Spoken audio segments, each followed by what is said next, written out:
Нам сегодня предстоит очень нелегкий и длительный путь до трех, в частности, до трех сел. Двое из них — это Пекарев и Костырев, где находятся руины панских усадеб, и село Рыбатин около Коропа, где находятся руины старинной Гавриловской церкви.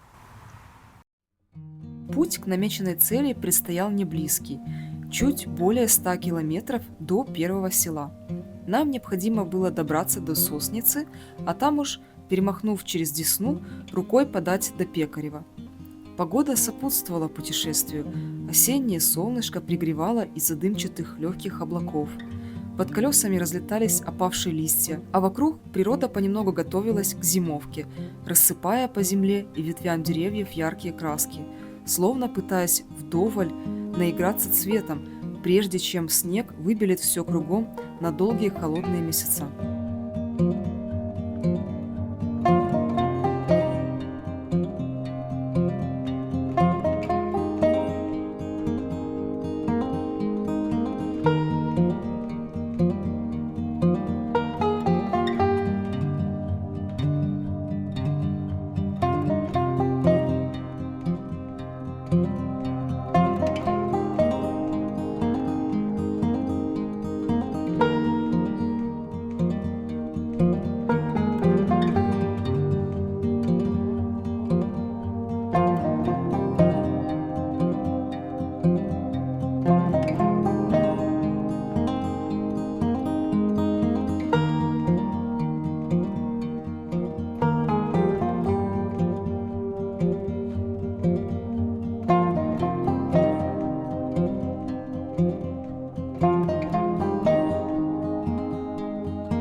Дякуємо.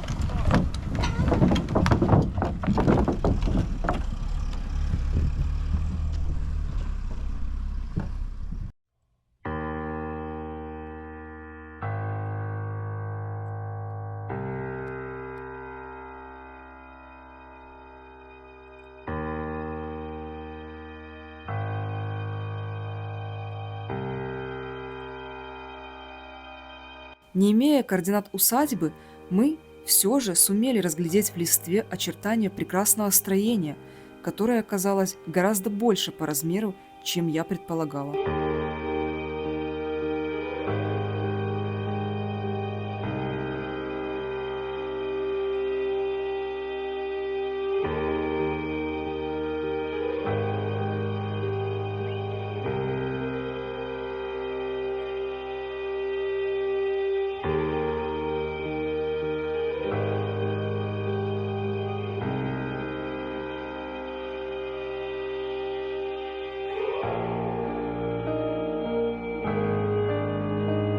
Этому величественному зданию чуть менее 200 лет. Оно пережило 3 эпохи, принимало в своих стенах несколько людских поколений, и даже время смогло оставить лишь незначительный отпечаток на его неповторимом облике, увы, кроме неблагодарных потомков, изуродовавших великолепный антураж, свидетельствующий о высокопоставленном владельце, сотворившем столь дивное строение руками и мастерством искусных умельцев.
Пред вами находится усадьба помещиков Долинских, расположенная в селе Пекарев Черниговской области.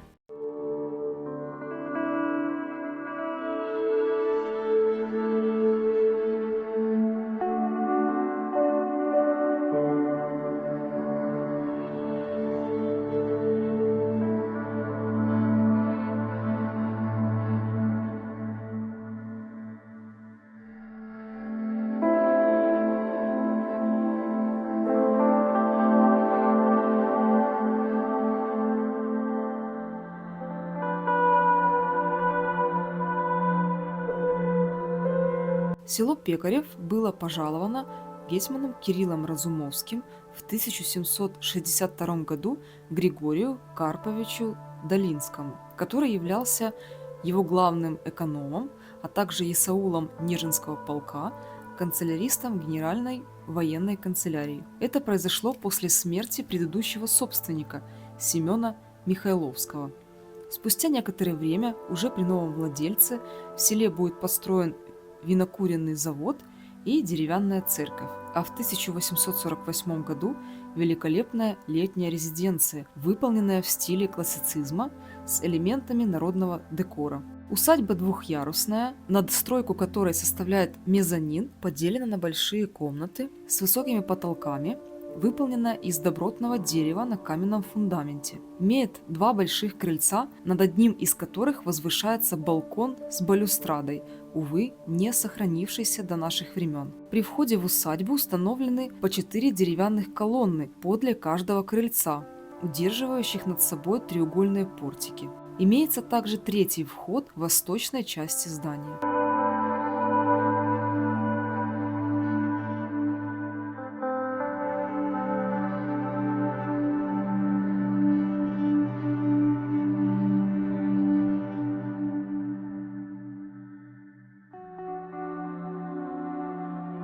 Комнаты протапливались печками, расположенными между стеной, разделяющей несколько помещений.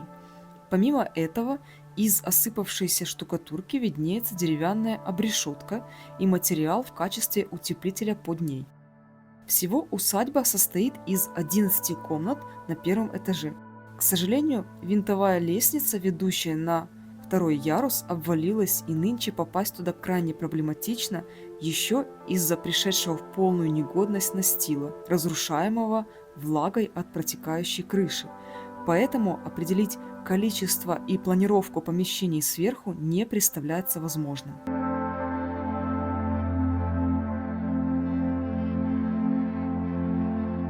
Согласно сведениям, 1-й этаж использовался для приема гостей и организации досуга, а в пристройке сверху располагались спальные комнаты.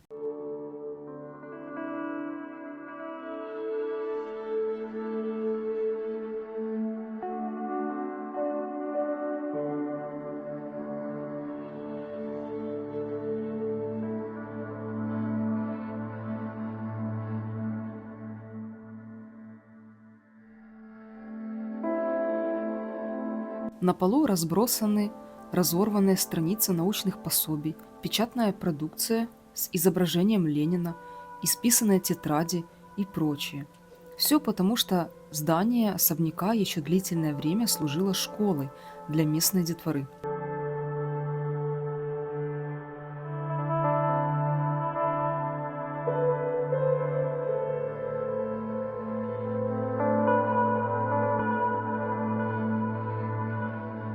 Последняя собственница особняка, потомок рода Долинских, Софья Губчиц, была вынуждена покинуть имение в Пекареве из-за нахлынувшей революции 1917 года, в результате чего усадьба была частично разрушена и полностью разграблена вместе со склепом Долинских.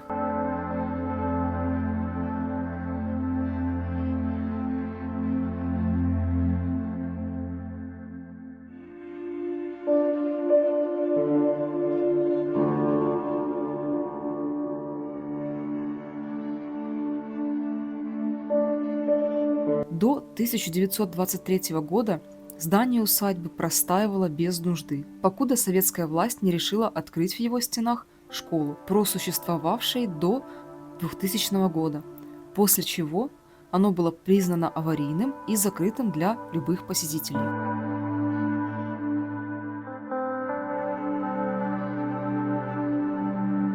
Уже в течение более чем 20 лет усадьба разрушается под воздействием сырости и небрежного отношения тех, кто решился пробраться внутрь.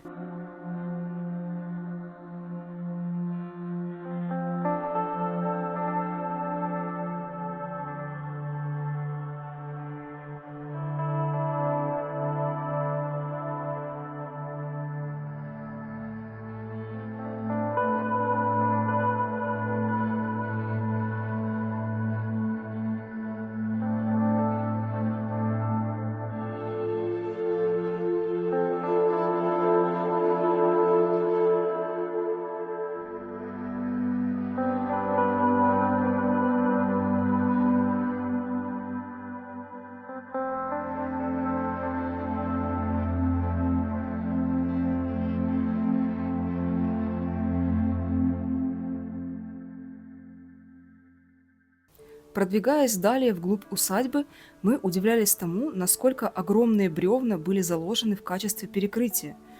Я уверена, что усадьба может простоять еще длительное время, несмотря на уже существующие повреждения внутри помещений. При надлежащем уходе за зданием в прошлом оно могло сохраниться до нынешних времен в превосходном виде.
Народный гнев дорого стоил не столько помещикам, в большинстве своем успевшим бежать из страны, раздираемой революцией и волнениями, сколько этническому достоянию, уничтоженному и разграбленному разъяренной толпой, пропитанной ненавистью ко всем, чье личное благосостояние почиталось за неприемлемую роскошь.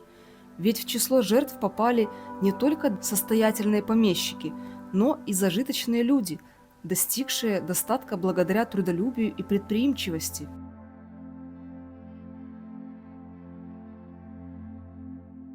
Несколько позднее революции народное наследие добила Вторая мировая война, а еще после нее деятельность Советского Союза, взявшегося за сохранение памятников архитектуры и предметов прикладного искусства ближе к 60-м годам.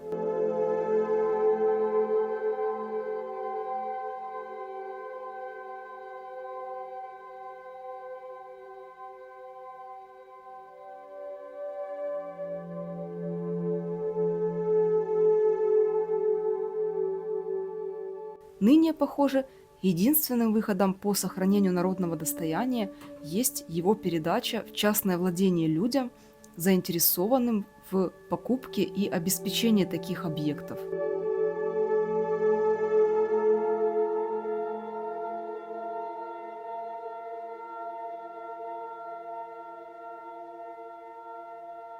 Так, к примеру, усадьба Долинского общей площадью 633 метра квадратных была продана Сосницкой общиной путем проведения электронного аукциона представителю фонда «Спадщина.ua» за 226,5 тысяч гривен для дальнейшей реставрации.